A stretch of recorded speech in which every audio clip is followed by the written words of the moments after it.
sabia que Adão, figura que representa um importante ancestral do homem, teria vivido cerca de 4.000 anos antes de Cristo? A época em que o homem apareceu na Terra é apenas cálculo e dedução baseada em estudos e teorias. Não temos como saber com precisão exata quando surgiu. A lógica e o bom senso nos dizem que o homem não pode ter surgido de um único homem.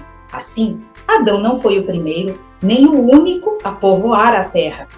Ele foi um dos que sobreviveram em certa região a alguns dos grandes cataclismos que afetaram a Terra durante a longa evolução de nosso planeta e se constitui em tronco de uma das raças que atualmente a povoam.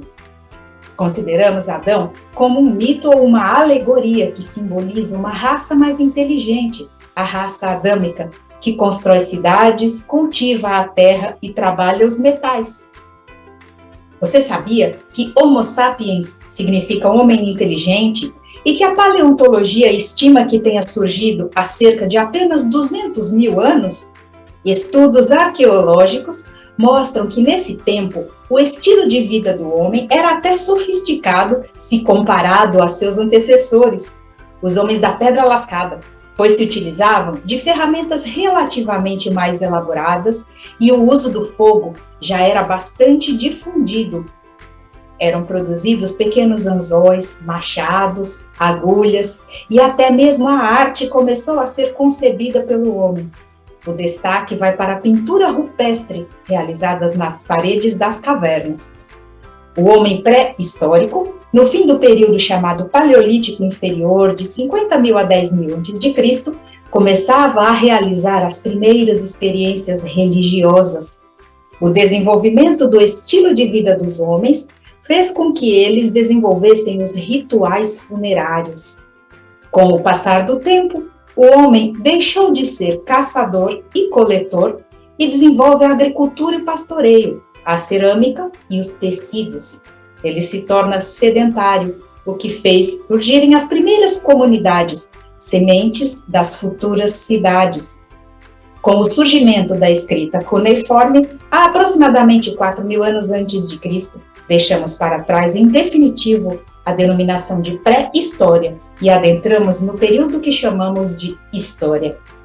Você sabia que o dilúvio universal, conforme demonstrado pela geologia, de fato ocorreu, mas muito antes da chegada do homem à Terra? Naquela ocasião, uma imensidão de espécies foi destruída. As águas invadiram continentes e arrastaram terras e rochas, derrubando florestas seculares, formando depósitos denominados terrenos diluvianos. Foi quando ocorreu o súbito congelamento dos polos. Houve brusca mudança de inclinação do eixo da Terra, fazendo com que as águas se projetassem sobre as terras. Alguns animais, tentando fugir da fúria das águas, ocuparam cavernas e fendas em lugares altos, onde sucumbiram afogados ou alimentando-se uns dos outros, ocasionando grandes quantidades de ossadas, que são chamadas brechas ou cavernas ossosas. Moisés indica o ano 4654 da formação do mundo como sendo o dilúvio universal, que conflita com a ciência, que o situa há milhões de anos atrás. Entretanto, se analisarmos melhor, podemos ter outro entendimento. Será que o cataclismo geológico é o mesmo a que assistiu Noé? Ou teria sido este último um dilúvio de proporções colossais, que de tão grande parecia universal, mas que não pôs fim a todos os seres vivos? Na visão espírita, não foi a partir desse dilúvio que a Terra recomeçou do zero, porque não daria tempo para que apenas em 600 anos depois do ocorrido, ou seja, umas poucas gerações depois, tivéssemos civilizações avançadíssimas, tanto em ciência como em espiritualidade, como a egípcia e a hindu, por exemplo. Certamente, houve sim um dilúvio de proporções catastróficas, quando o homem já estava na Terra, mas este foi circunscrito a uma determinada região, tendo sido registrado também de forma alegórica, como é tão comum na linguagem bíblica.